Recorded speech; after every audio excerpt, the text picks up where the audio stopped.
It started Memorial Day weekend, 1998, and I was like the second DJ on the station, and we played Wild Thing, like for 48 hours, and then people were bugging out, like, what is this?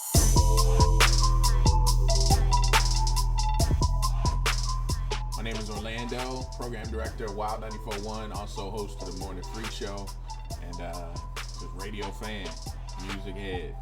When you think about it, I wasn't always a boss though. I mean, because when I started at the station, I was afternoons. I was just happy to be on the radio, here doing my thing. And matter of fact, like, this is the day to the exact day that I became program director.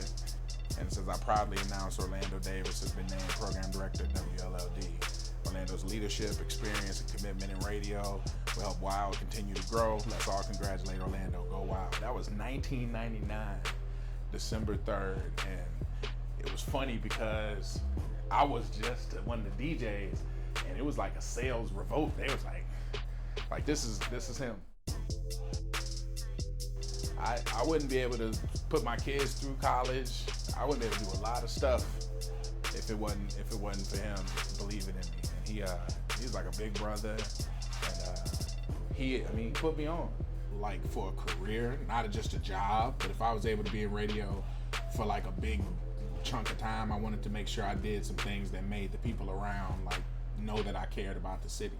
And when I found out about the children's home and how they deal with most of the orphans and most of the kids that have to be placed, by the state, I was like, I gotta help them. I mean, because these kids, that's just my passion. Like the Mother's Day promotion where it's like, a mom who's a great mom, instead of just getting jewels, but having 30, 40 WiLD employees out cleaning her house, that makes it personal. That's something you can't buy.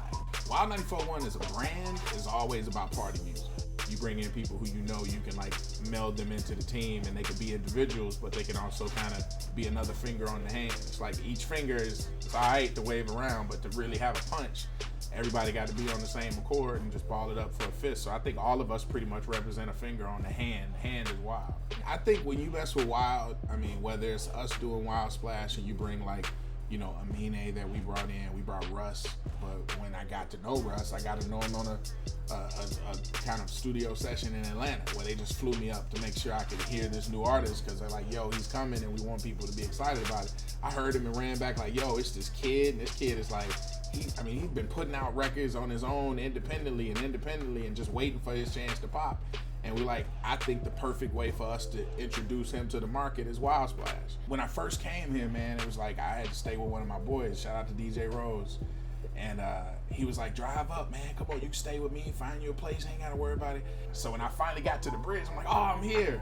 And then I crossed the bridge. He's like, dude, you passed me. I'm in St. Pete. You got to come back. It's just so weird because my man Scant bugs me about this to this day. Anytime he hears this song, he clowns me. But I swear on everything, I was listening to a whole bunch of music coming up, driving my little Honda Prelude.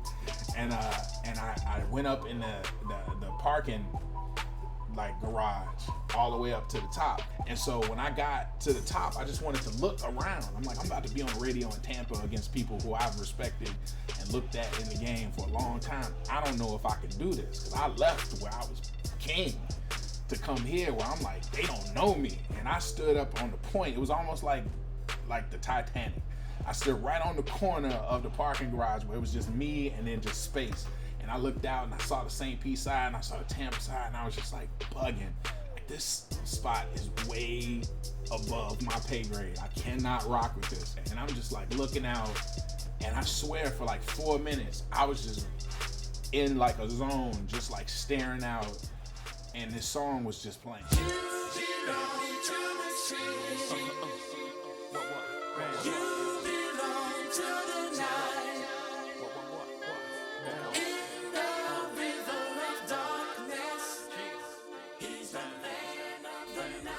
It's just that song to this day, when I hear it, that kind of reassured me that I was like, yo, I'm gonna be all right. So anytime I hear that song, it takes me back to that TIA episode right at the top of the parking garage, and just looking out at the city, just saying I could be a part of this.